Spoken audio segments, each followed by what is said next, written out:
boa noite, amigos. Estamos aqui diretamente do Colégio Municipal de Sapé-Açu, na Educação de Jovens e Adultos, EJA, o site Bahia 24 Horas, o nosso Instagram, também Bahia 24 Horas, e a nossa TV Sapé-Açu. Uma noite especial, ao vivo, para toda a cidade de Sapé-Açu. Você pode acompanhar esse programa Papo Aberto de hoje, histórico, especial, onde vai falar sobre o povo de Sapé-Açu, a sua história, a sua cultura, o nascimento, a emancipação política de Sapé-Açu. Uma noite muito especial, onde nós faremos um programa Papo Aberto diferente do que nós já fizemos até aqui.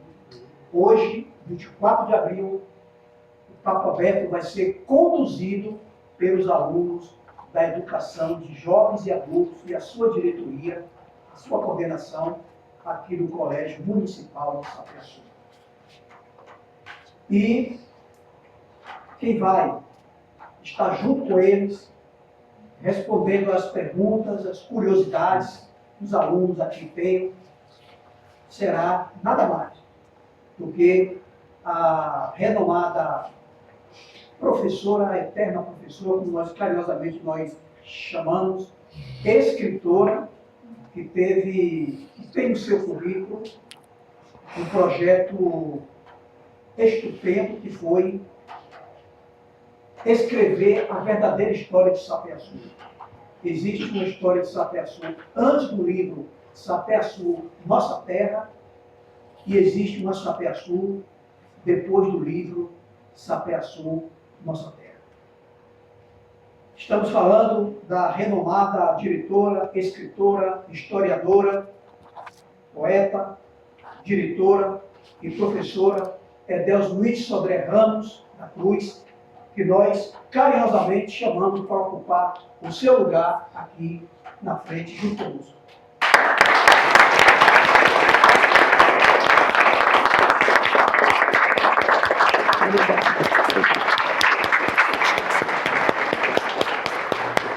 Ela que tem a missão hoje de responder às perguntas de todos vocês aqui, dos que estão designados, e eu vou estar junto com vocês aí, passando os microfones para que vocês façam as suas perguntas. Deixar ela à vontade para as saudações iniciais e esperar ela dizer que pode conversar, que estou pronta. Tudo bom? Tudo bom? Fica à vontade. Boa noite, pessoal. Boa noite, nosso querido jornalista Eduardo, meu ex-aluno, e sua família, né, que compõe esse site 24 Horas. Eu fico muito honrada em ter sido convidada para vir aqui hoje falar de uma história que eu pesquisei durante praticamente 10 anos e que compilei aqui nesse livro. E quando eu sou convidada assim para um evento desse, eu sinto e eu vejo que meu trabalho está sendo reconhecido. E isso me deixa muito feliz e muito honrada. Obrigada à EJA, em nome de Maria, a nossa querida coordenadora Maria Nogueira, e todos os professores e alunos que a compõem.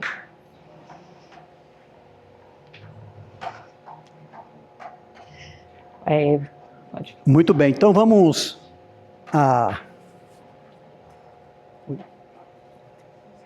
E a gente inicia a primeira pergunta, dando boas-vindas, claro, à ProIT, a nossa tão amada ProIT, perguntando: quem é Edelzuíde Sodré Ramos? A pergunta foi bem pertinente, porque ela perguntou quem é Edelzuíde Sodré Ramos.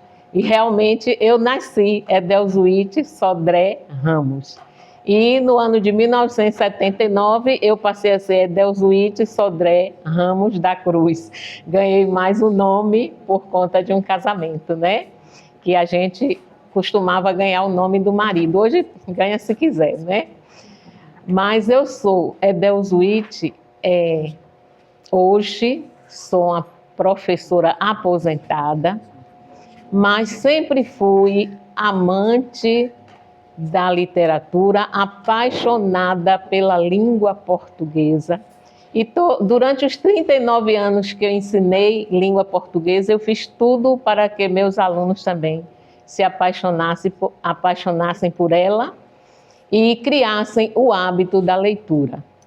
Porque sem o hábito da leitura que eu tenho, eu jamais conseguiria escrever um livro desse tamanho, o outro que já tenho, mais outro que já vou lançar esse ano e o próximo já quase pronto para o ano de 2026. Então, ler é importantíssimo na vida da gente. Então, eu sou essa professora que, se eu pudesse, eu teria uma varinha mágica para fazer com que a humanidade toda gostasse de ler, porque eu tenho certeza que a humanidade seria mais progressista se assim fosse, né? Se todo mundo gostasse de ler.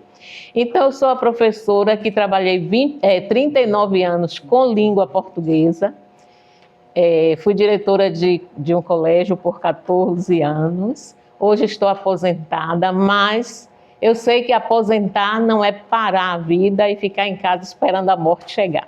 Então, depois que eu deixei de ser professora, eu me dediquei à escrita e passei a ser escritora. E achei que estava pouco. Fui fazer o curso de psicanálise e hoje sou também psicanalista. E faço artesanato, faço crochê e vivo nas escolas dando palestra. Tenho família, sou casada há 46 anos, tenho 2 filhos e uma filha e 2 netos, um casal de netos. Sou uma pessoa que me considero feliz porque realizei todos os meus sonhos e tento ajudar a quem quer realizar um sonho, eu tento ajudar. E a gente precisa sonhar, né? Sonhar e tentar transformar o sonho em realidade. Eu sou sonhadora, porque sei que quem não sonha não vive. E se eu não sonhasse, vocês não teriam hoje esse livro, esse registro da história de Sapeaçu. Eu sonhei e transformei o sonho em realidade. Então, sou sonhadora, tento realizar meus sonhos e até aqui tenho realizado. Então, eu sou essa pessoa.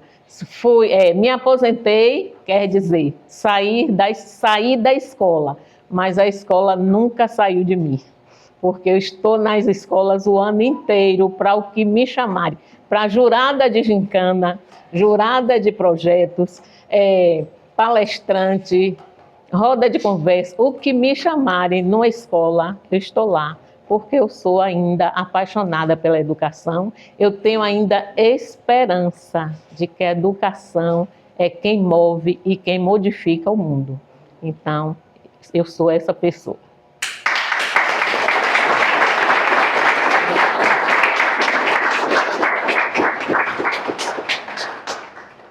Eu sou Juliana. O que te inspirou a escrever Sapeaçu é a nossa terra? Juliana, foi assim, ele não ia ser logo um livro. Na verdade, isso aqui seria uma dissertação de mestrado. Eu comecei a fazer o mestrado e eu queria escrever sobre o São João da nossa terra, que eles têm se modificado durante o tempo, então eu queria trazer isso numa pesquisa e mostrar como essa festa cultural tão importante para nós, ela veio se modificando e deixou de ser apenas uma forma de lazer para ser uma fonte de renda, né? Então eu queria falar e pesquisar sobre isso. Mas o que aconteceu? O primeiro capítulo, que é hoje o primeiro capítulo desse livro, quando ficou pronto, eu me decepcionei com o mestrado, desisti, e aí uma amiga, que é conterrânea daqui, Cleusa, filha de senhor João Felizardo, ela mora em São Paulo, e queria conseguir uma escola técnica para Sapé. Então ela me pediu para escrever um histórico de Sapeaçu, uma coisinha pequena e rápida que ela tinha que apresentar. E aí a minha amiga Maria das Graças Leão, que está aqui como agradecimentos nesse livro, ela me conseguiu fotos, documentos antigos da cidade para eu fazer esse histórico. E aí eu construí um histórico de Sapeaçu que deu 32 folhas. Então, quando a professora que me pediu viu, ela disse, não, isso aqui você vai transformar no livro. Você vai pesquisar mais e vai... Eu disse, não, eu não consigo. Ela consegue. E aí começou a nascer o livro Sapeaçu, Nossa Terra. Foi assim.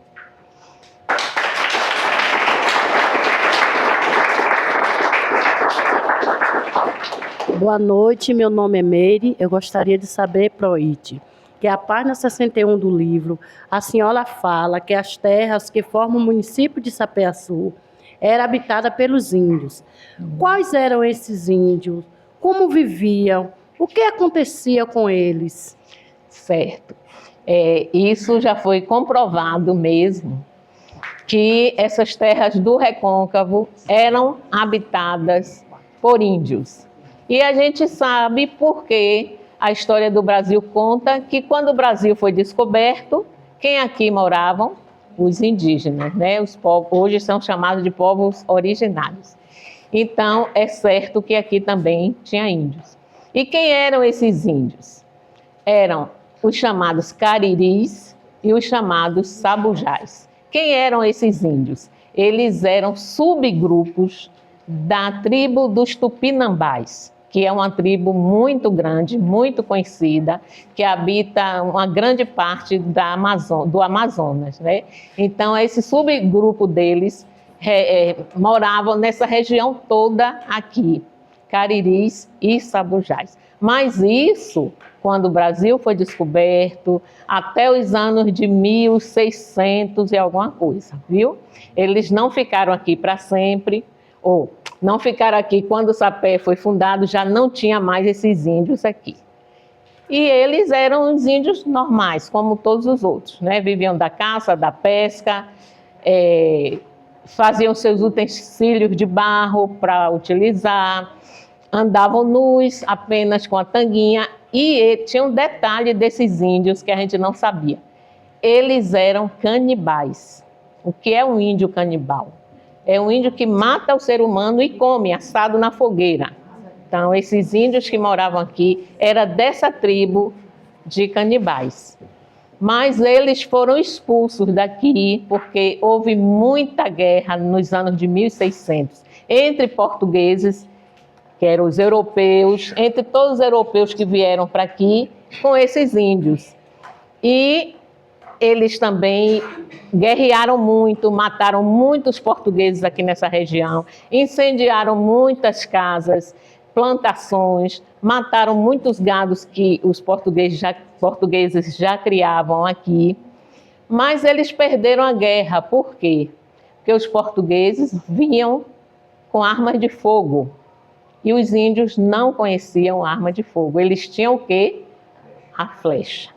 Então, flecha contra canhão é muito difícil, né?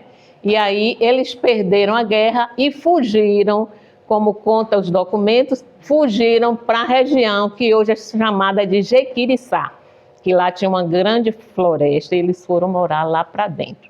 Então, quando o Sapeaçu começou a nascer, não tinha mais índios aqui. Mas, com certeza, quem morava aqui eram os cariris e sabujais, subgrupos dos índios tupinambás, certo?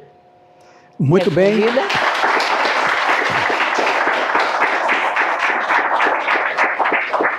Muito bem, estamos numa noite especial aqui no Colégio Municipal de Sapeaçu, com a turma da EJA, Educação de Jovens e Adultos, recebendo a historiadora, professora, diretora, escritora Edelzuíde Sodré Ramos da Cruz, num programa aberto. Nesse programa estamos falando sobre a história e a vida de Sapeaçu nos seus 72 anos. E em comemoração aos 72 anos de Sapeaçu, estamos com essa programação especial. Os alunos aqui que estão tocando o programa estão aqui fazendo as perguntas. E agora quem vai falar é o nosso amigo Breno, que vai fazer a pergunta para a historiadora, escritora Edelzuíde Sodré Ramos da Cruz. Fique à vontade. Boa noite, Proit. Meu nome é Breno. Quem foi Pedro Barbosa Leal e qual foi sua participação no surgimento da nossa cidade? Boa noite, Breno. Pedro Barbosa Leal Filho.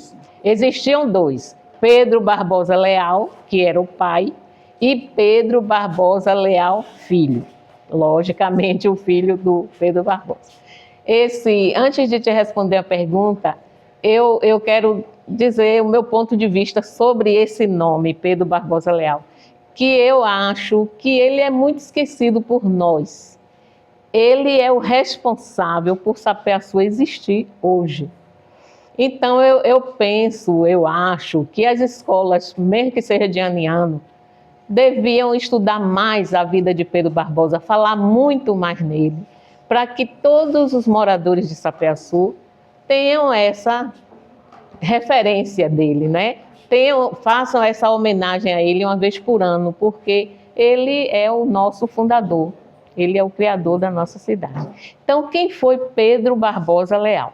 Vou contar um pouquinho da história dele, porque nas minhas pesquisas eu encontrei toda a história de Pedro Barbosa Leal Filho, porque ele também foi o fundador da cidade de Jacobina, aqui para cima, né, na Chapada.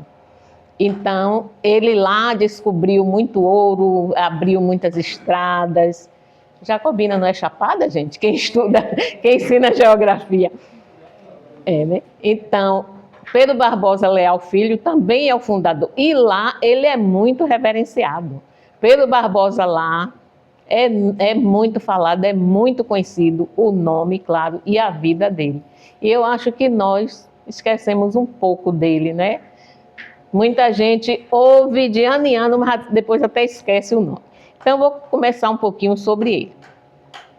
No ano de 1500, quando o Brasil foi descoberto, a gente sabe que vieram 13 caravelas com muitos homens que chegaram aqui e, como encontrar essas terras, que escreveram ao rei de Portugal que eram terras férteis, né? Que tinha muita madeira, muita riqueza, muita água doce, muita serra, logicamente tinha muito ouro e muito pau-brasil, que era uma madeira boa de fazer móveis e tirar tinta, né, aquela tinta vermelha que os índios usavam.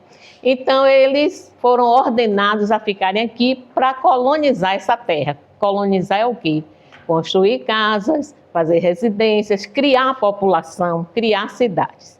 E aí não voltaram para Portugal, porque o rei disse que era para ficar aqui, porque eles iam para a Índia, um país chamado Índia, trocar mercadorias. E como faltou vento, eles vieram parar nessa terra que só tinha índio.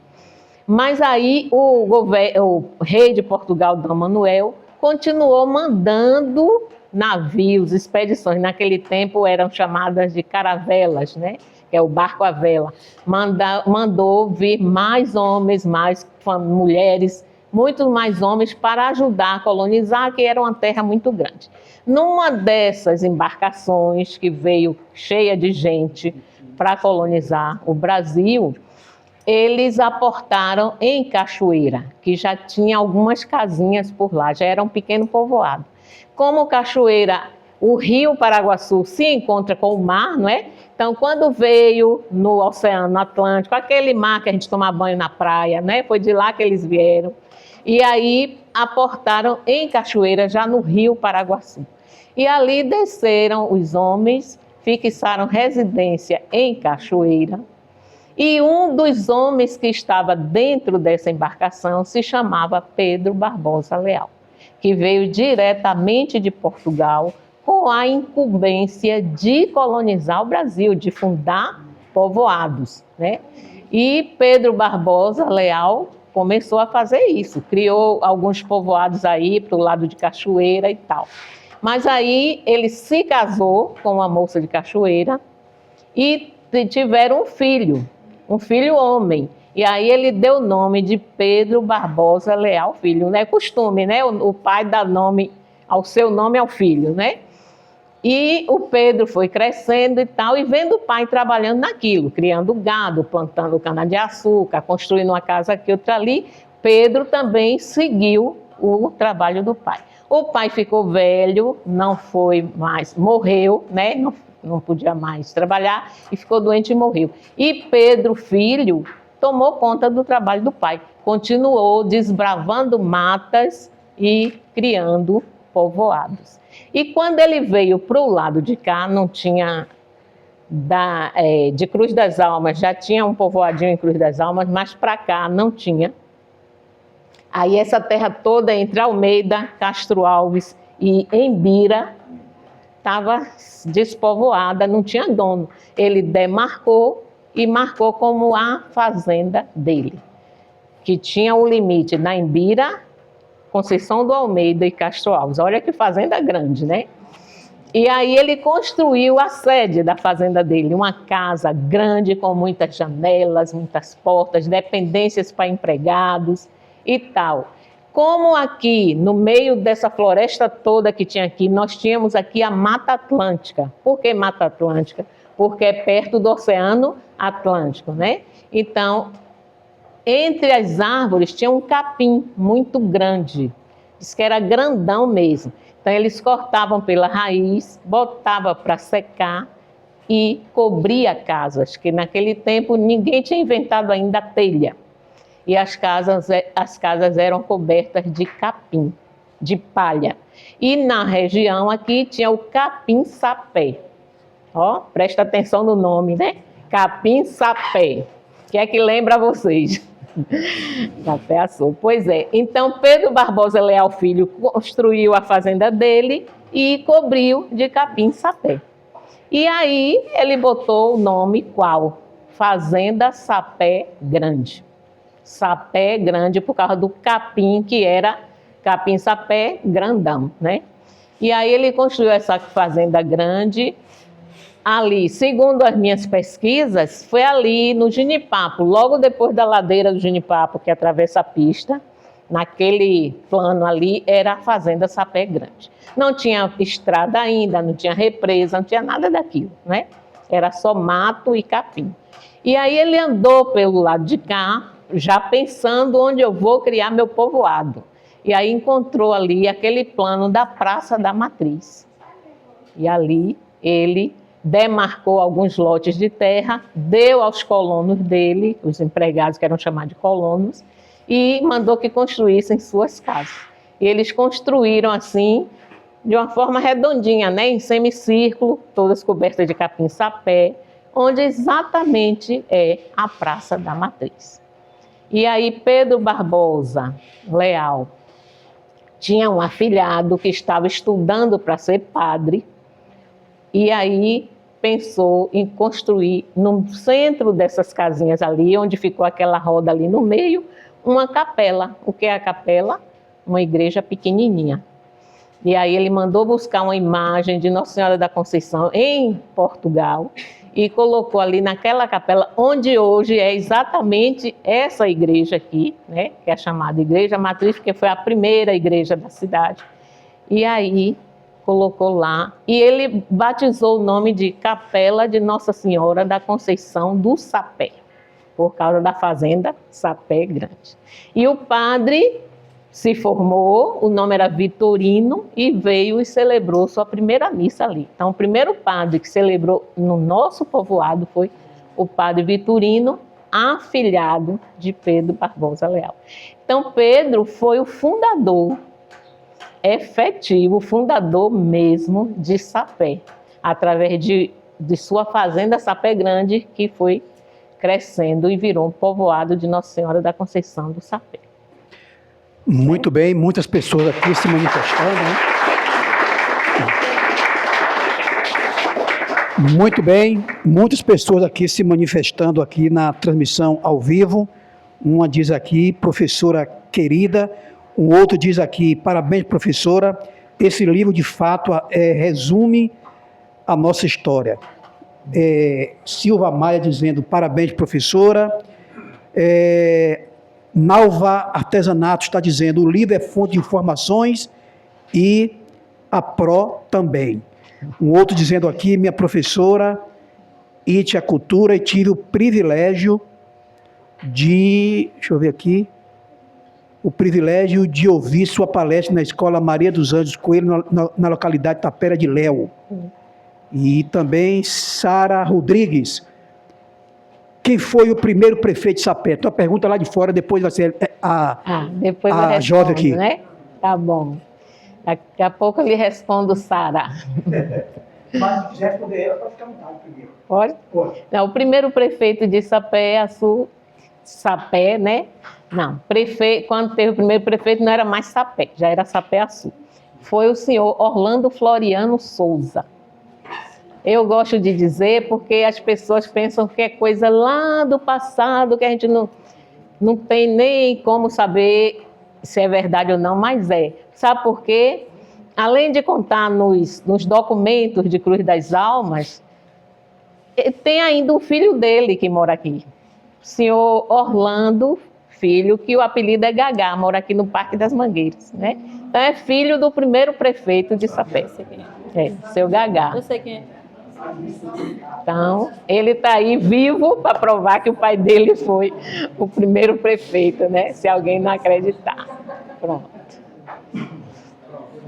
Boa noite, Pro. Meu nome é Eliana. Eu queria saber quais desafios a senhora enfrentou durante a escrita do livro e como superou.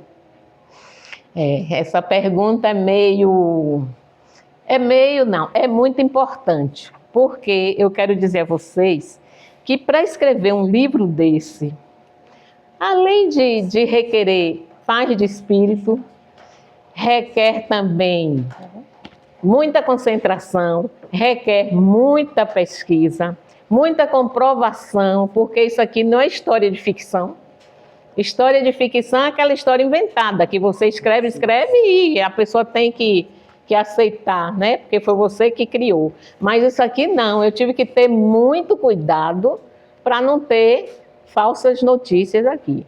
Então, tudo que está aqui foi comprovado em documentos, em sites de IBGE, com fotografias de documentos. Foram muitas pesquisas. Então, isso já, por si só, já é um desafio, né? Você ter que resumir, gente, porque, na verdade, ele deu mais de 1000 páginas e eu tive que ir cortando, porque quem ia ler um livro de 1000 páginas, né? E aí terminou ficando em 634, que muita gente já acha, já tem medo. Ave Maria, quem vai ler um livro desse? Mas não precisa ler ele todo de uma vez. Ele tem 19 capítulos, como se fosse 19 livros dentro de um, que você pode ler o capítulo último, depois ler o do meio, não vai ter problema nenhum, porque um não depende do outro. Cada um aqui é independente. Agora, um desafio muito grande foi a parte financeira. Porque um livro desse custa muito caro, né? Custa caro para pesquisar, porque Sapé-Açu é um município grande. A gente pensa que Sapé é pequeno, mas a cidade pode ser ainda pequena, mas o município é gigante. Nosso município é muito maior do que o de Cruz das Almas, né? Só que a cidade de Cruz das Almas, a sede, é maior do que a sede da gente. Mas eu tive que ir em todas as localidades, porque eu não queria falar só da sede. Aqui tem Sapé-Açu, nossa história. Então, todas as localidades fazem parte de Sapé-Açu. Então, eu precisei visitar todas. Para visitar uma localidade dessa, a gente tem que ter o quê? Transporte, né? O transporte tem que ter motorista e gasolina, porque eu não dirijo, né? Então, eu tive que ter essas duas coisas. Eu tive que pagar motorista, tive que botar combustível. A ajuda que eu ganhei foi minúscula de combustível. E o pior de tudo, a publicação, o trabalho da gráfica para fazer isso aqui, ó. Gente, para escrever um livro, a capa a gente paga uma pessoa separado. Isso aqui que chama ficha catalográfica, esse quadradinho que tem aqui, ó, é pago também. Claro que esse meu eu consegui pessoas que queriam me ajudar a cidade e não cobrou. Aqui foi até a minha amiga Ivonilda Peixoto que fez e não me cobrou nada, porque ela também queria ajudar Sapé, né? Ela trabalha com isso.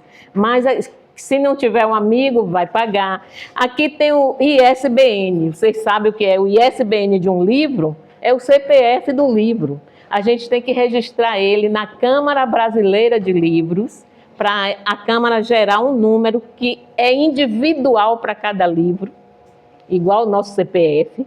Isso também é pago. O código de barra. Código de barras aqui é pago para fazer, essa mesma Câmara Brasileira quem faz. A gráfica para... Não, aí tem a pessoa que vai diagramar tudo que eu digitei e colocar aqui em formato de um livro, né, que é tudo diferente. Também é outro valor. E a gráfica para imprimir.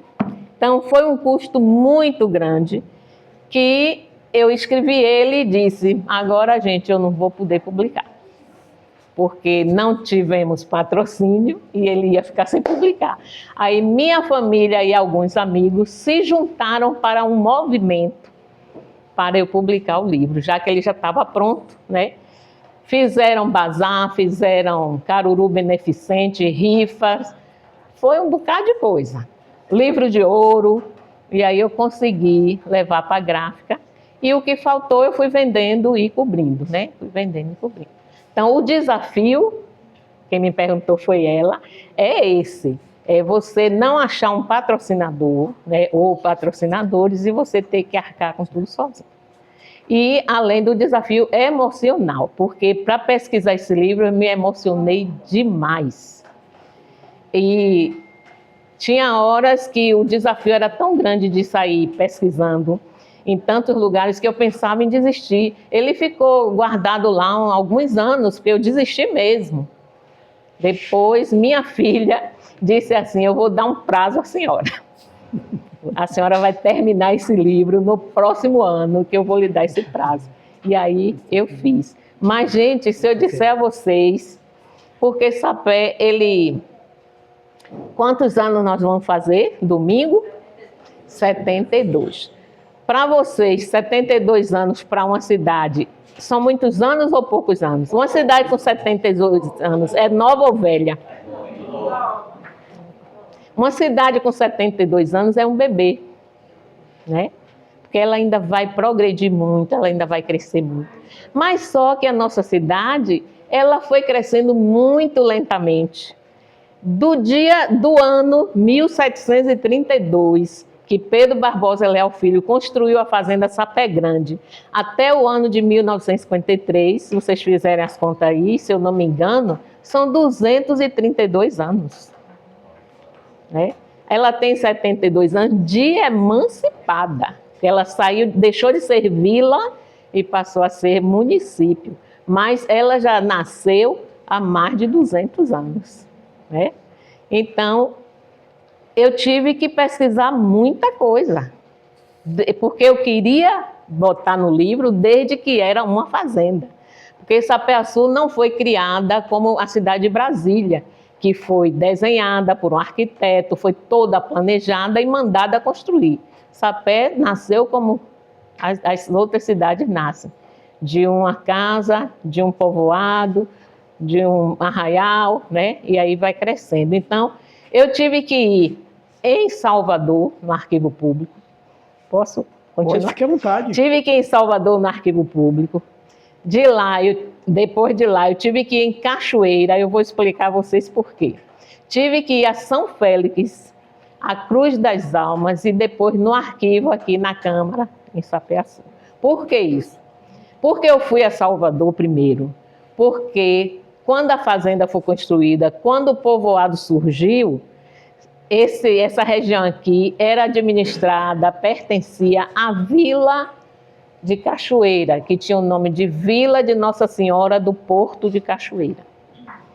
Cachoeira era uma vila, então ela também não se governava. Quem governava Cachoeira?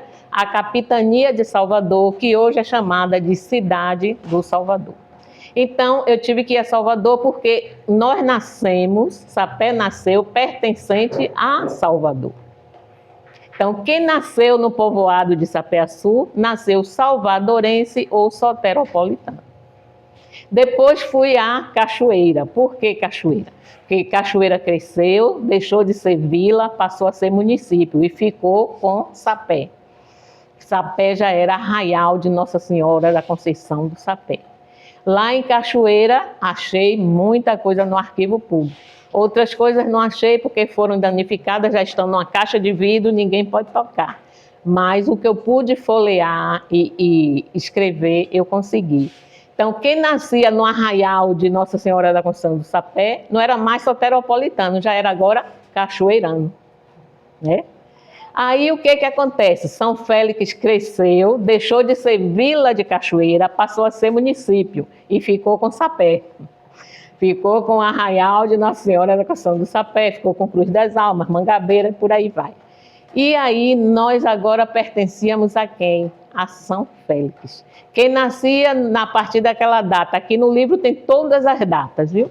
Quem nascia a partir daquela data no arraial de Nossa Senhora da Conceição do Sapé era sanfelista.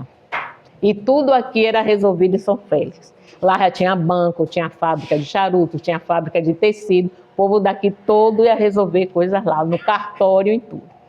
Aí, anos e anos depois, Cruz das Almas deixou de ser vila, passou a ser município. Ficou com quem? Com Sapé e Baixa do Palmeira, que sempre existiu, viu, gente? Eu esqueci de falar, mas Baixa do Palmeira era povoado junto com Sapé, era arraial também, tal. E aí ficou com Sapé-Açu. Aí quem nascia, aí Sapé-Açu, Sapé passou a ser vila. Quando Cruz das Almas emancipou-se, deixou de ser vila, passou a ser município, ficou com Sapé, Sapé passou a ser vila de Cruz das Almas. Aí não era mais de Nossa Senhora da Conceição do Sapé, era só Vila do Sapé. E Baixa do Palmeira passou a ser arraial de Baixa do Palmeira. E aí quem nascia aqui era o quê? A partir desse dia, cruzalmense, né? Tem muita gente ainda viva que na certidão está lá escrito cruzalmense, porque registrou e nasceu antes de 1953, quem nasceu é cruzalmense, né? E aí, de 1953 para cá, quem nasce aqui é sapé-açuense. Então eu tive que ir nesses arquivos todos, pesquisar e encontrei muita coisa que está aqui documentado e registrado. Tá bom? Muito bem.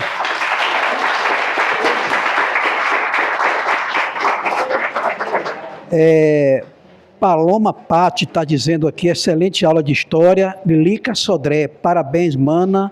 It, sucesso sempre. Edivaldo Ramos, parabéns pela belíssima aula de história. Nalva Artesanato, parabéns aos alunos, a todos vocês aí, pelas perguntas bem elaboradas. Outra aqui, Lu Marques, esse livro está à venda, é muito bom saber a história de nossa cidade. Teu Araújo também, viu? Onde comprar esse livro, Pro? Na minha residência. Isso. Moro em frente à sede do SAMU, ele custa apenas R$70, porque um livro desse, na livraria, custaria mais R$200, pelo volume dele, né? Ele custa apenas R$70 só para ajuda de custo.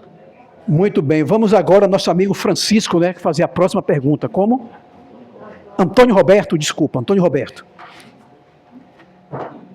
Boa noite, minha cara professora It. Me chamo Antônio Roberto. Gostaria de saber como foi realizada a pesquisa histórica para o livro.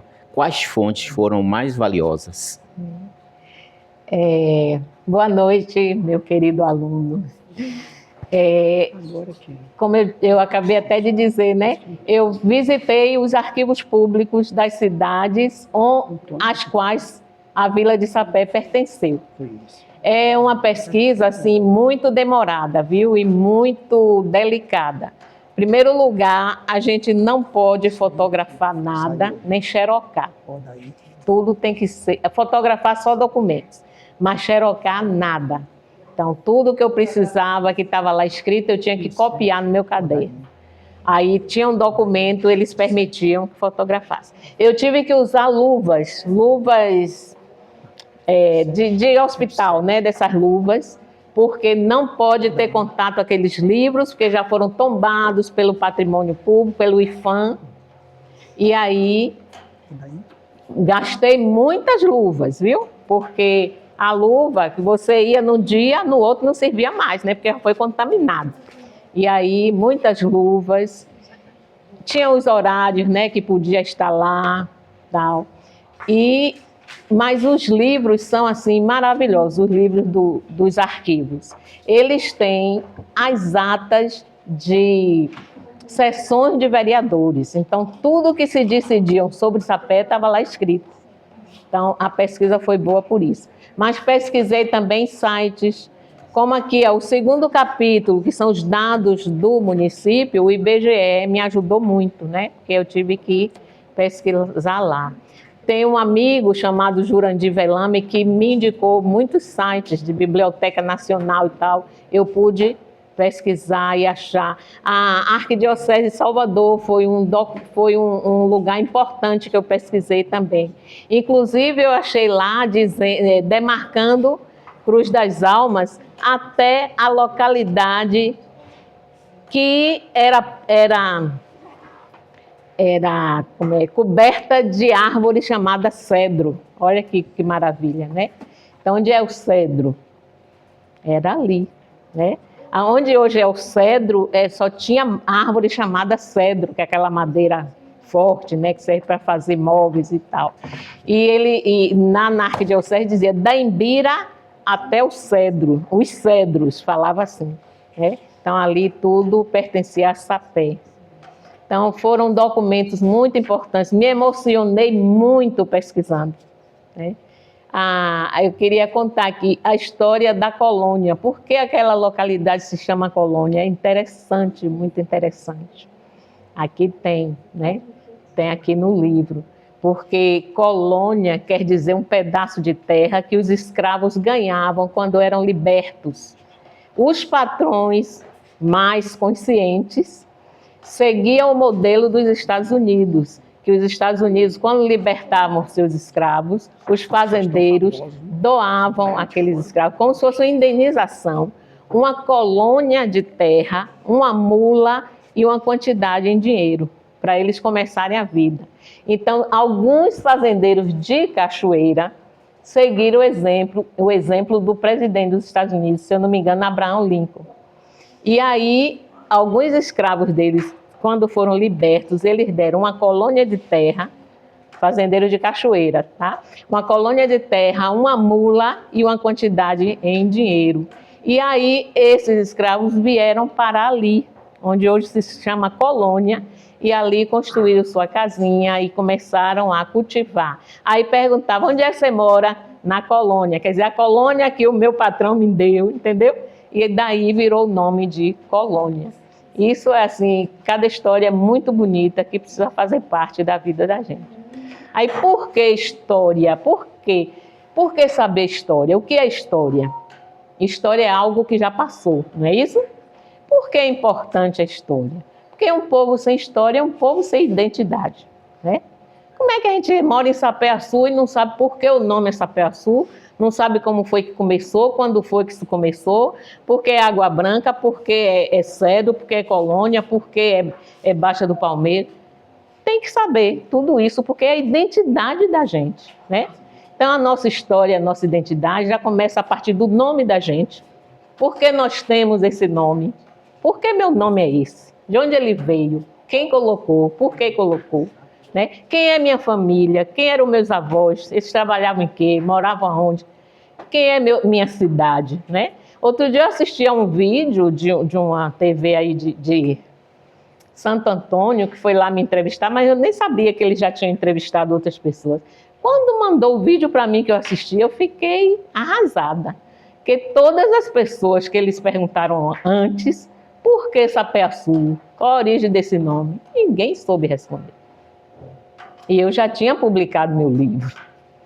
Só um aluno de uma escola disse que era por causa do capim-sapé. Então é preciso a gente conhecer a história da gente, né? A história da nossa terra natal.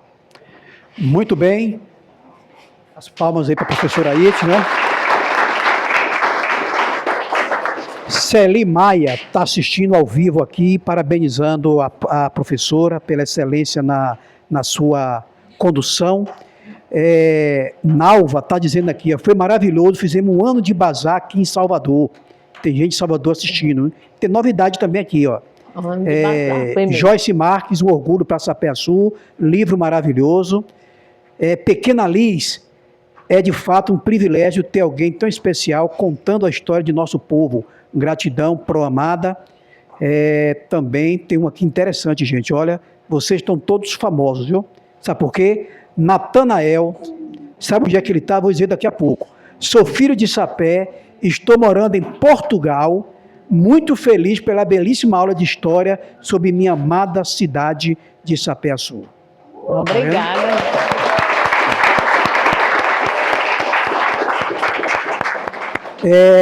Eloíde Santana, estou sentada aqui ouvindo essa professora falar e uma linda, emocionante viagem no tempo.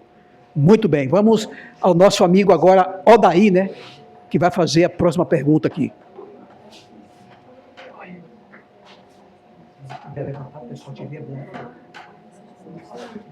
Boa noite, Pro. Boa noite. A minha pergunta é: qual tem sido a recepção de Sapé-Açu do seu livro Sapé-Açu, Nossa Terra?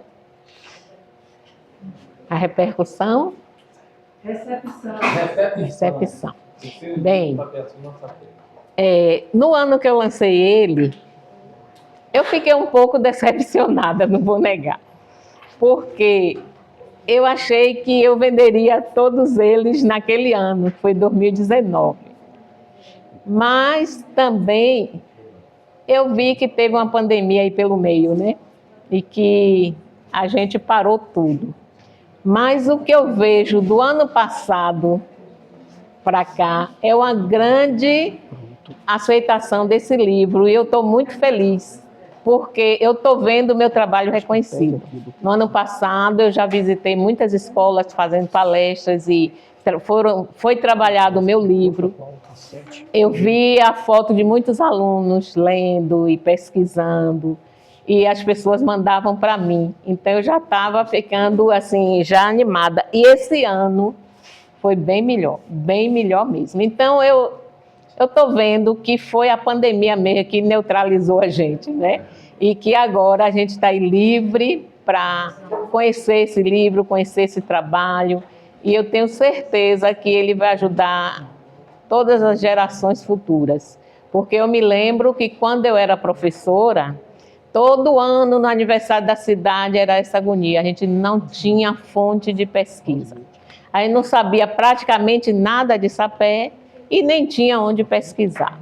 A gente só tinha assim umas 2 páginas datilografadas por Dona Zoca, Dona Zoila Zumira Reis, professora, né, Zoila, que ela sabia de algumas coisas e ela datilografou e deixou guardado. Então a gente só tinha aquilo e mais nada. E aí, agora não, eu sei que vai servir para todas as gerações. Eu espero e tenho grande confiança de que outras pessoas vão dar seguimento a essa história, porque ela parou aqui em 2018, já são o quê? 7 anos, né? Então, 7 anos já que não está registrado aqui. Então, vai ser necessário que outras pessoas tenham essa vontade, essa sensibilidade de continuar do ano 2019, né? Para cá, para anotar, para registrar também as coisas importantes. Então, eu acho que a recepção dele está sendo muito boa, apesar de que ainda tenho muitos livros sem vender, mas sempre, de 2 em 2 meses eu vendo um, de 3 em 3 meses eu vendo um, mas a vida de escritor é assim mesmo, né? Ninguém pensa que vai vender, a não ser aqueles livros que fazem logo um sucesso na livraria. Como eu vendo em casa, muita gente nem sabe, aí como 2 pessoas perguntaram, né? Onde eu tenho ele. Eu não coloquei em livrarias porque é algo muito burocrático e eu, se vocês perceberem aqui, ó, eu não lancei ele por editora nenhuma, então isso dificulta colocar na livraria. Aqui está escrito, ó, edição do autor, porque a Câmara Brasileira de Livros dá essa opção a gente, e a gente publica ele independentemente, sem precisar de editora nenhuma. Então eu fiz assim, porque por uma editora isso podia levar 2, 3 anos lá para eles analisarem, para ver se queriam publicar ou não. E aí, meus livros estão sendo lançados todos como independentes, edição do autor. Ok?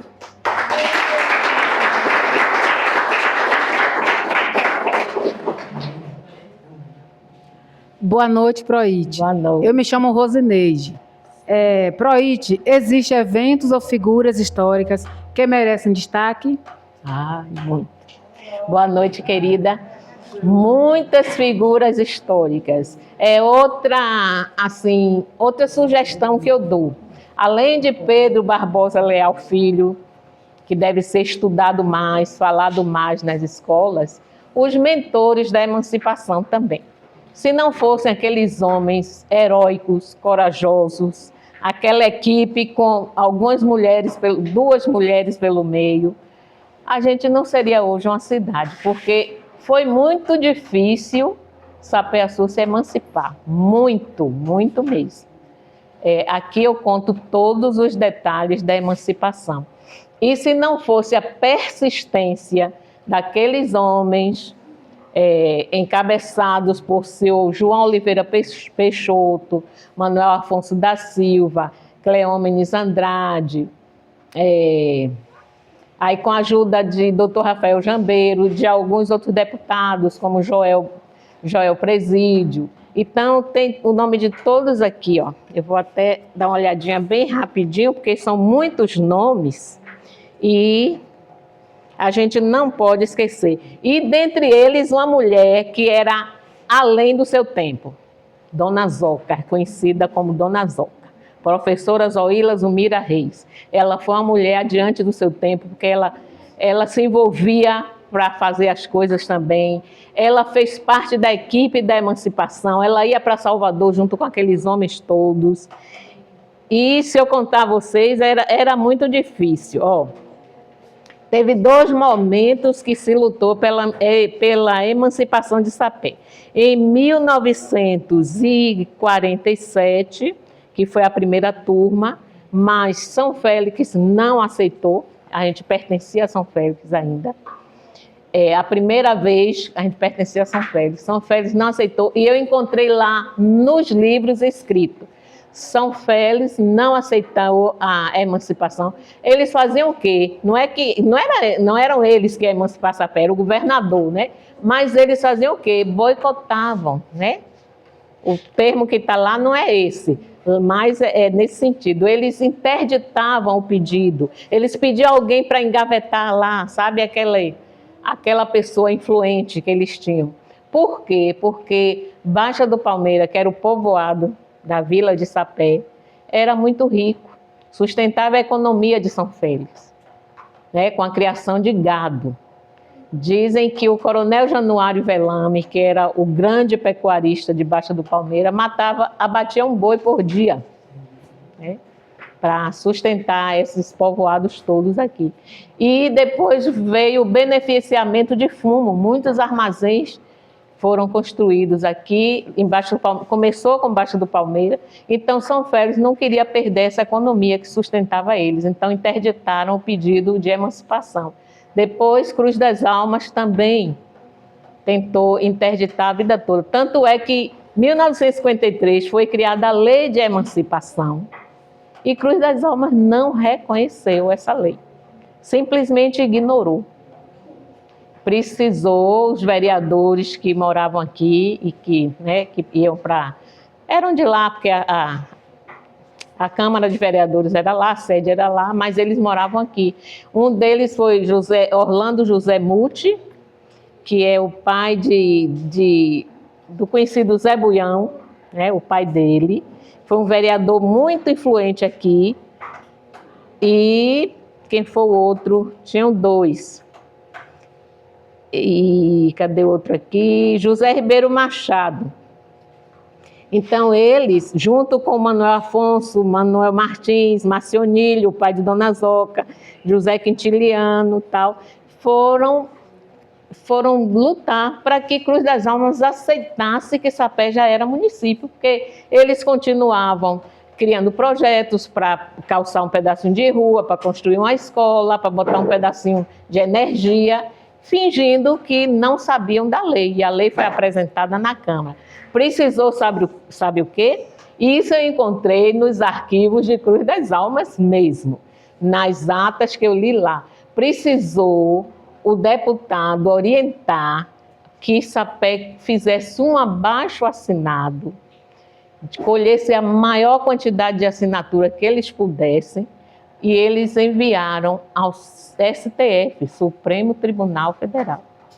Lá, o Supremo mandou uma ordem ao prefeito de Cruz que reconhecesse que Sapé já era município. Foi assim que Sapé ficou, né? Isso, Sapé-Açu foi criado em abril e eles só se desligaram em novembro, né, no fim do ano. E o que aconteceu? Naquele ano não tinha eleição, não era ano de eleição nacional, então esse Supremo Tribunal mesmo orientou que se nomeasse aqui um gestor de negócios para organizar a documentação de uma prefeitura, para que no ano seguinte, que seria o ano da eleição, se elegesse um prefeito. E aí foi nomeado o senhor Alfredo Fernandes Carvalho, o gestor de negócios, ele que organizou toda a documentação para uma prefeitura funcionar. E no ano seguinte, houve a eleição na cidade e foi eleito o senhor Orlando Floriano de Souza como o primeiro prefeito. E a gente aprendeu a vida toda na escola que o primeiro prefeito de Sapé foi o senhor Alfredo Fernandes. Mas ele não foi o prefeito, ele foi o gestor de negócios. O primeiro prefeito eleito mesmo foi o senhor Orlando Floriano, que depois voltou novamente para um segundo mandato. Não tinha reeleição, não tinha vice-prefeito, vereador não ganhava subsalário, nada, o vereador trabalhava de forma voluntária. Então, foi assim.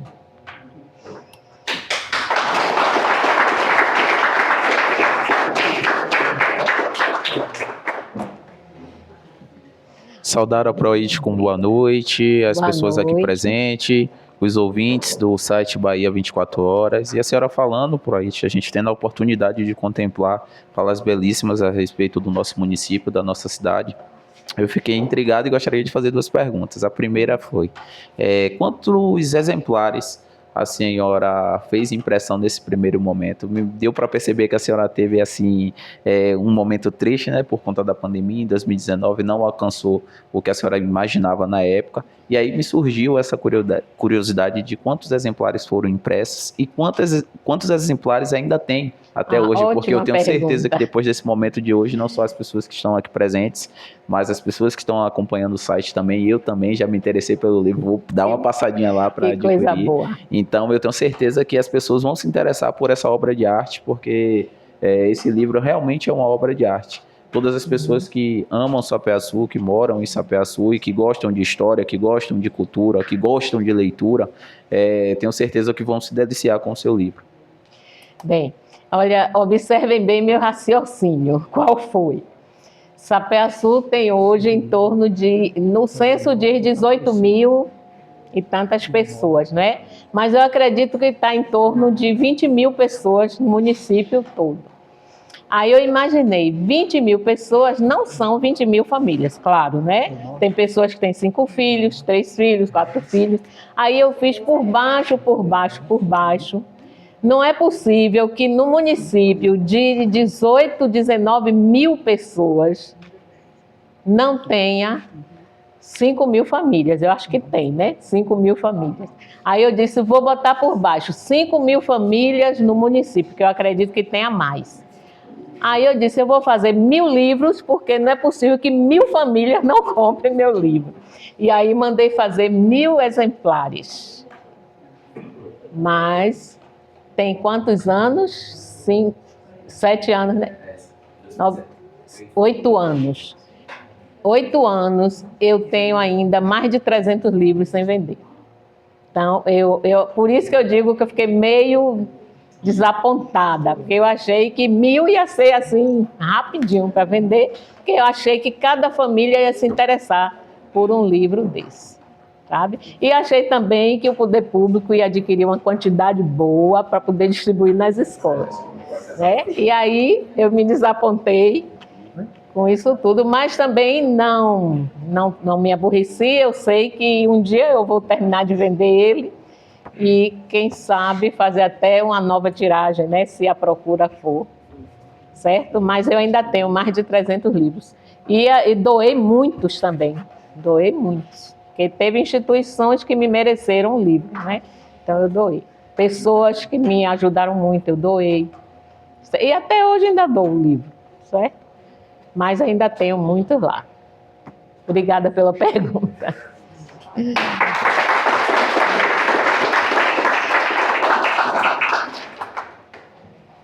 Boa noite a todos. Boa noite. Boa noite, Proite. Boa. Meu nome é Antônio Conceição. Quais são seus desejos futuros como escritora e historiadora? Meus desejos futuros? Olha, quando eu terminei de escrever esse livro, eu fiquei com problema no punho de tanto digitar. Eu quebrei um notebook, tive que comprar outro de tanto usar, mas porque também eu marquei a festa de lançamento antes de mandar o livro para a gráfica. Então, isso foi um erro meu. Eu tive que correr muito para terminar ele, e aí eu digitava muito, praticamente o dia inteirinho. Aí eu disse, quando eu terminei, eu disse, eu não vou nunca mais fazer um livro. Foi esse e acabou. Mas aí me disseram, olha, quem escreve um livro não para em um. Sempre vai ter outro. E 2 anos depois eu já estava escrevendo outro livro. É igual a mulher quando tem filho, né? Quando tem o parto do primeiro filho, diz, nunca mais eu quero ter outro, né? Daqui a pouco vem outro.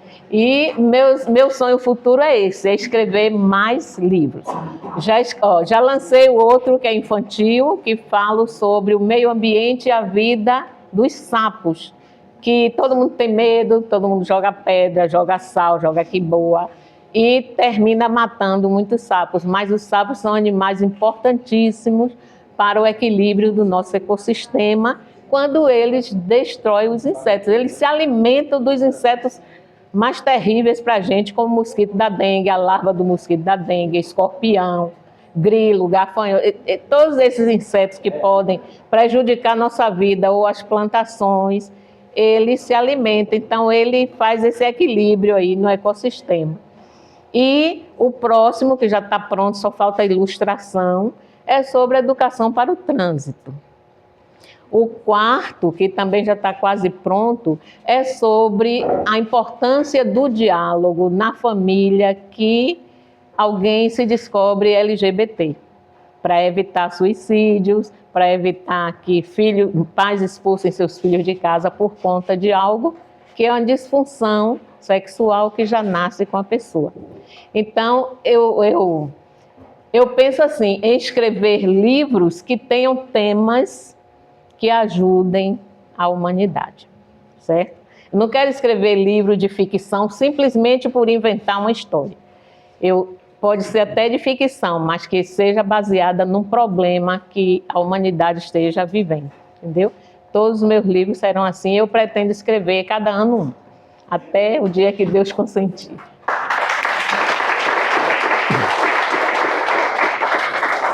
Vamos falar de breves comentários dos que estão assistindo a gente. Alessandra Fonseca diz, são curiosidade que nós estamos assistindo, ficamos felizes em saber as novidades que não sabíamos. Lázaro, que coisa linda, Pro, é seu livro. Outra diz aqui, quem adquire um livro desse fica rico de conhecimento sobre Sapé-Açu. Outra diz aqui, eu não empresto meu livro a ninguém, essa já tem já. Outra diz aqui, as escolas deveriam fazer avaliações de história sobre esse livro com o objetivo dos alunos aprenderem sobre a cidade de Sapé-Açu. Outro diz aqui, Lázaro, eu vou adquirir um livro desse. Uma outra diz, agora será vendido muitos, e outro diz aqui também, não sabia onde eram vendidos, mas agora já sabe, né? Então você pode procurar a professora Ite na sua residência, adquirir o seu livro, e agora pode levantar aqui, Dona Antônia, pergunta. Boa noite para todos. Meu nome é Antônia, e a pergunta que eu tenho para fazer é qual a importância para o aniversário de Sapeaçu e para a senhora e a comunidade? A importância do livro. O livro de Sapeaçu fazer 72 anos e a comunidade. Bem, como eu digo, geralmente é de ano em ano, né, que se estuda a história de Sapeaçu, porque é por conta do mês do aniversário. Então as escolas passam o mês todinho estudando a história de Sapé. Então, a cada vez que a cidade faz um ano, a história é trazida à tona, né, para que se conheça. E eu tenho certeza que toda vez que Sapé faz um ano a mais, os filhos da terra conhecem mais a sua história. Então, esse livro é importante no aniversário da cidade, porque é o momento onde a gente busca conhecer mais sobre a história. E, como eu disse antes, agora se tem uma fonte de pesquisa, né? Porque eu digo a vocês e repito, é uma fonte confiável porque foi toda baseada em documentação, em história da memória afetiva, que eu escutava de um e comprovava com outros. Eu nunca escutei uma história só e já fui contar, Quando aquela história da colônia mesmo que o senhor me contou, que foi o pai dele, né? Foi o pai dele o avô dele que ganhou a colônia.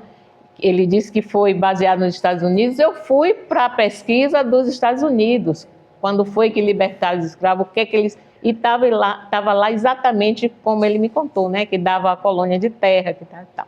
Então, ela é toda... Eu considero ele um registro mesmo, um livro, fonte de pesquisa. Então, toda vez que a cidade faz aniversário, é o tempo da gente estudar mais um pouquinho a história. Então, esse livro é importante por isso, porque ele vai ser uma fonte de pesquisa para os alunos de ano em ano, quando a cidade estiver fazendo aniversário. E para a coletividade também, não é? Porque se quiser aprender mais, eu acho que todo mundo quer saber a história da cidade, né? E está aí de presente. Ninguém me encomendou ele assim, financeiramente, porque tem cidades por aí que o prefeito contrata alguém para escrever a história da cidade, né? Aqui, no caso, foi o contrário. Eu que me dediquei a fazer mesmo e sem me preocupar com ajuda, nem com patrocínio. Né? Por isso que ele demorou tanto tempo para ser concluído, certo? Porque o dia que eu tinha mais um pouquinho de dinheiro, eu ia, um dia que eu não tinha, eu ficava em casa e por aí, certo? Gostou? Boa noite, professora. Meu nome é Ezequiel Jesus. Eu vou lhe fazer uma pergunta, porque Sapeaçu só tinha 2 ruas, Sapeaçu, e Cruz das Almas queria tomar Sapé de qualquer maneira. A senhora pode me explicar, por favor? Muito bem, boa pergunta, Ezequiel. Sapeaçu era pequenininho, em ruas, mas era grande em fonte de emprego, porque Sapé era recheado de armazém de fumo. Nessa única rua que tinha vários armazéns, vou te lembrar aqui, e tinha também embaixo do Palmeiro, e tinha os criadores de gado, os pecuaristas de lá. Então, sustentava a economia. Olha, nessa rua aqui, onde é a farmácia Castro Alves, era um armazém de fumo. Lá acima, depois do CESP, tinha outro armazém de fumo. Descendo ali onde é o supermercado Mix, aquela farmácia, aquelas lojinhas todas ali, onde tem a casa de bicicleta, né, de Quinha, ali tudo era um grande armazém de fumo. Aqui no livro tem uma foto daquele armazém ali. Aí veio ali onde é o fórum, era um armazém de fumo. Onde é a Joseane, um armazém de fumo. Desci aqui, onde é Sapeaçu Material de Construção, Cesta do Povo, era um armazém de fumo. Lá onde é a Rede Erguer, por ali, era outro armazém de fumo. Então, muitos armazéns de fumo. E sabe para onde ia o fumo que esses armazéns beneficiavam? Vocês sabem? Eram exportados para a Europa. E lá era transformado em charutos, cigarros, né? Onde lá tinha as fábricas. Inclusive, aqui tem uma história muito assim, como é que eu digo, dramática. Eu gosto de contar, se vocês me permitirem, ainda há tempo, Pro? Falta só uma pergunta. Sim, eu vou contar rapidinho aqui essa. Porque eu falei nos armazéns, né? Que os donos de armazéns, eles ganhavam muito dinheiro, porque exportavam o fumo para a Europa. E na Guerra Mundial, na Segunda Guerra, o fumo foi proibido de entrar na Europa. A Alemanha vetou, né? A Alemanha fechou os portos. E aí teve donos de armazém de fumo que estavam com os armazéns lotados, que perderam todo o fumo e faliram. Então aqui tinha um rapaz que estudava medicina em Salvador. E o pai era dono de um armazém de fumo que pagava os estudos dele lá. Quando a Alemanha fechou para a importação lá, né? Exportação aqui, lá importação, esse senhor faliu e não pôde mais pagar o estudo do filho. O que aconteceu? O filho, no final do curso, teve que parar e voltar para Sapé. E ele, mas sabe o que foi? A revolta dele foi uma coisa bonita. Ele se dedicou ao trabalho de medicina, que ele já tinha aprendido, aqui no município todo, de forma gratuita. Muita gente aqui conheceu ele, seu Gilinho. Seu Gilinho. O nome dele era Gil Afonso da Silva. E ele foi homenageado muito justamente, que eu achei muito boa a homenagem, com o nome de um posto de saúde na Água Branca, né? Posto de saúde Gil Afonso de Souza. Porque seu Gilinho cuidou da saúde do município todo, sem cobrar um centavo. Isso eu sou testemunha, porque eu conheci seu Gilinho demais, ele já fez curativo no meu pé, ele já encanou a perna de uma irmã minha que quebrou a perna, ficou boa. Ele fez o parto do último filho da minha mãe, do último meu irmão, caçula, que foi um parto dificílimo em casa, e ele foi e conseguiu salvar mãe e filho. Então ele era o médico da cidade. E da zona rural, ele ia a pé para a zona rural para atender um chamado. Depois que deram um jeguinho a ele, ele ia montado no jegue. O que ele ganhava? Uma galinha, uma dúzia de ovos, umas frutas, e ele vivia assim mesmo. Então ele, assim, é uma história muito bonita que a gente deve contar sempre, homenagear seu Gilinho, porque foi um cidadão que ajudou muito a saúde de Sapé. Então, por isso que Cruz das Almas não queria emancipar Sapé, por causa da riqueza de Baixa do Palmeiras de Sapé. Ok?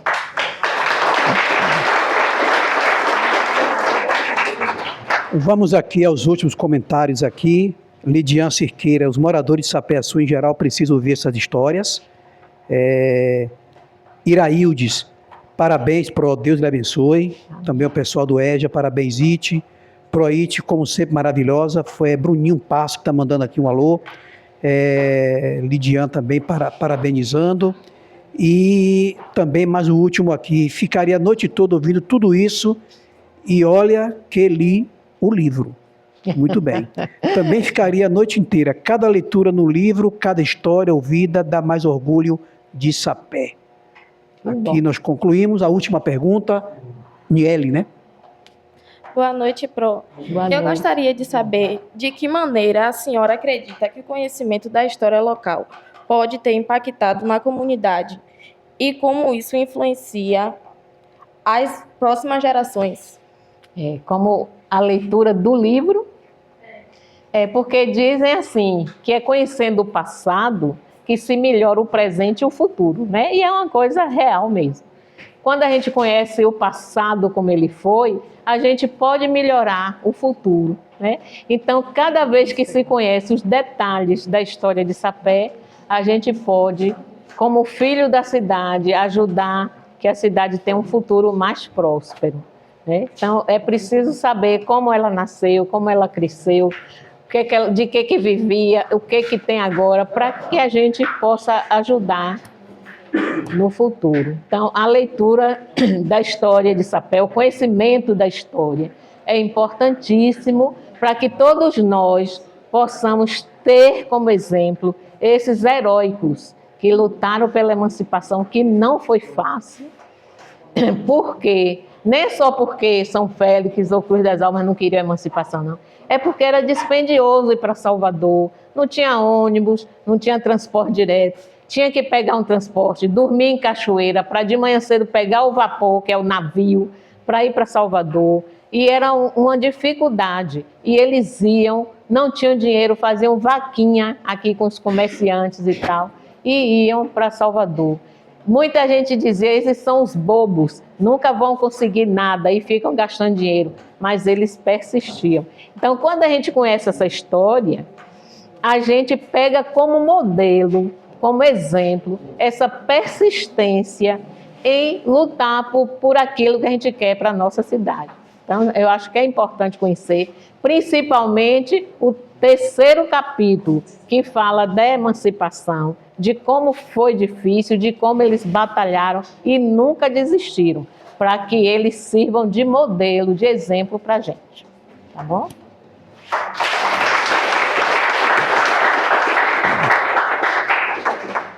Professora Aite, para suas considerações finais, a gente percebeu que escrever um livro lhe recorda muitas memórias afetivas, né? Qual dela a senhora poderia resumir que lhe tocou mais a escrita desse livro e que incentivo a senhora dá para todos que estão aqui presentes? Foram muitas histórias aqui que me tocaram muito, muito mesmo. Mas a que me toca mais mesmo é a emancipação. Porque se não fosse a coragem daquelas pessoas, não seríamos cidade, ou seríamos há bem pouco tempo, né? Porque as coisas evoluem. Mas a persistência deles, a coragem, aquela garra de lutar pelo que se quer. É como eu disse no início, o sonho precisa estar no coração da gente, na cabeça da gente. Quem não sonha e não corre atrás do sonho não realiza nada. E ela era uma equipe de sonhadores, porque não tinha dinheiro, não tinha carro, não tinha uma pessoa muito influente na cidade, mas eles enfrentaram. O que foi bom foi que eles encontraram um deputado, o doutor Rafael Jambeiro, que deu todo o apoio a eles lá em Salvador, para eles conseguirem. Então, essa história da emancipação realmente me tocou muito, porque eu nunca imaginei que foi difícil, que tivesse sido tão difícil assim. Mas foi muito difícil, muito mesmo. Mas eles nunca desistiram, até o dia que conseguiram, que foi uma grande festa. Foi tão difícil a ponto de o prefeito de Cruz, na época, chegar ali na praça, empinar o cavalo e dizer assim, se vocês virarem cidade, vocês vão morrer de fome e vão voltar a pedir socorro a gente. Para ver se eles desistiam, mas nada fez eles desistirem. Então isso para a gente é muito bonito, né? É isso.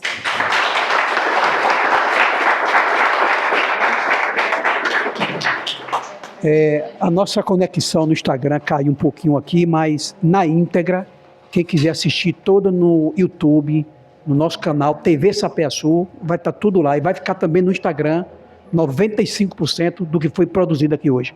E para concluir, passar aqui para a coordenadora Maria Nogueira. A gente termina essa noite muito feliz, né?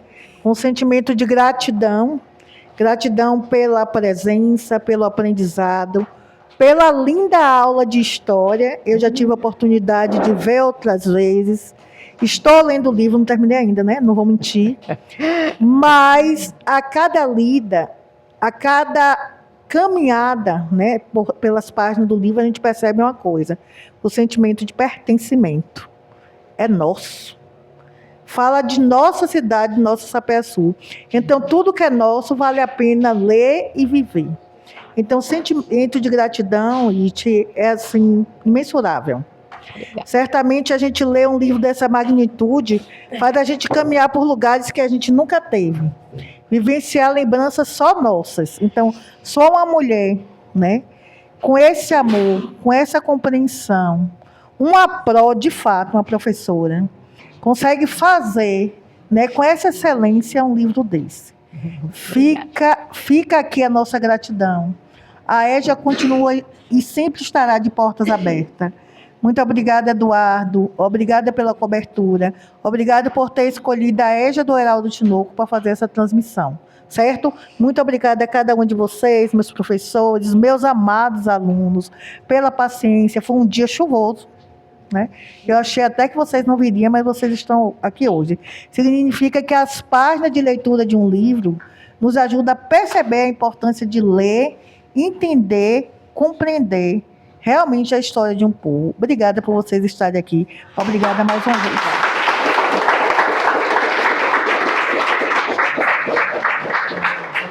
Vamos para a foto, gente.